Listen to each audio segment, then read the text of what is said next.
నవ్విపోదురుగాక నాకేటి సిగ్గు అన్నట్లు ఉంది టీడీపీ జనసేన వ్యవహారం. ఆడలేక మధ్యలపై అభాండాలు వేసినట్లు ఉంది కూటమి నిర్వాకం.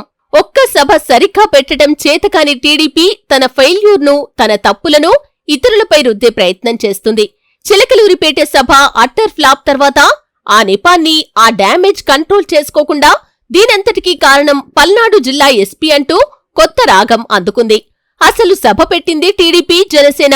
ఈ సభ కోసం 10 రోజుల ముందే టెంకాయ కొట్టి తెగ ప్రగల్భాలు పలికింది లోకేష్. సభ ఏర్పాట్లను పర్యవేక్షించింది, దగ్గరుండి చూసుకుంది మాజీ మంత్రి పత్తిపాటి పుల్లారావు. ఆ సభలో ప్రధాని మోదీ మాట్లాడుతున్న సమయంలో మైకులు పనిచేయకపోతే దానికి కారణం పల్నాడు జిల్లా ఎస్పీ అంట. ఇదెక్కడి విడ్డూరం, ఇదెక్కడి విచిత్రం అంటూ ఏపీ ప్రజలు నోరెళ్లబెడుతున్నారు.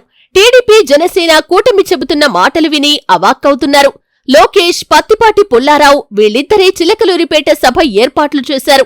మైకులు వాళ్లు కాకపోతే ఇంకెవరు పెడతారు? చిలకలూరిపేటలో రికార్డింగ్ డాన్స్ల కంపెనీల దగ్గర మైక్ సెట్స్ తీసుకొచ్చి ప్రధాని మోదీ సభకు పెట్టారు.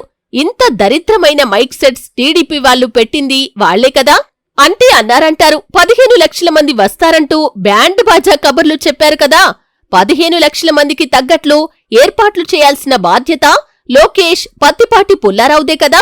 ఓ జిల్లా పోలీస్ అధికారి వచ్చి మైక్ సెట్ పనులు చూస్తారా ఏంటి? బారికేడ్లు పెట్టాల్సిన బాధ్యత ఎవరిది?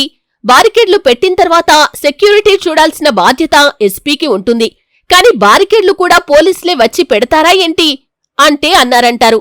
కాని టీడీపీ నిర్వహించినంత దరిద్రంగా ప్రపంచంలో ఏ రాజకీయ పార్టీ సభలు పెట్టదు. పోలీసులు ఎన్ని హెచ్చరికలు జారీ చేసినా పట్టించుకోకుండా కందుకూరులో ఇరుక్కు సందుల్లో మీటింగ్ పెట్టి అక్షరాల 8 మంది ప్రాణాలు తీసింది టీడీపీ చంద్రబాబునే కదా. గుంటూరులో సభ పెట్టి 3 చంపింది టీడీపీ చంద్రబాబే కదా. పుష్కరాల్లో షూటింగ్ కోసం భక్తులను ఆపి 30 మందిని చంపింది టీడీపీ చంద్రబాబే కదా. అసలు ఏ సభ చక్కగా పెట్టారని చంద్రబాబు గారు ఇప్పుడు పేటలో సభ అద్భుతంగా పెట్టటానికి? దరిద్రం కాకపోతే మైకులేంటయ్యా, రికార్డింగ్ డాన్స్ల కంపెనీల నుంచి తెచ్చిపెట్టటం అంతా మీరే చేసి పల్నాడు ఎస్పీ వల్లే సభ ఫెయిలైంది. మైకులు పనిచేయటం లేదట. అసలు ఎర్త్లో ఇలాంటి డైవర్షన్ ఐడియాలు టీడీపీకి తప్పితే ఎవరికి రావనేది జనాలకి తెలిసినా మీరు వేసే మరకలకు సమాధానం చెప్పాలి కదా. ఆడలేక మద్దెల ఓడ అన్నట్లు మంగళవారం కబుర్లు చెబుతూ టీడీపీ నేతలు, కార్యకర్తలను మోసం చేసినట్లు జనాల్ని ఎన్నాళ్లు మోసం చేస్తారు?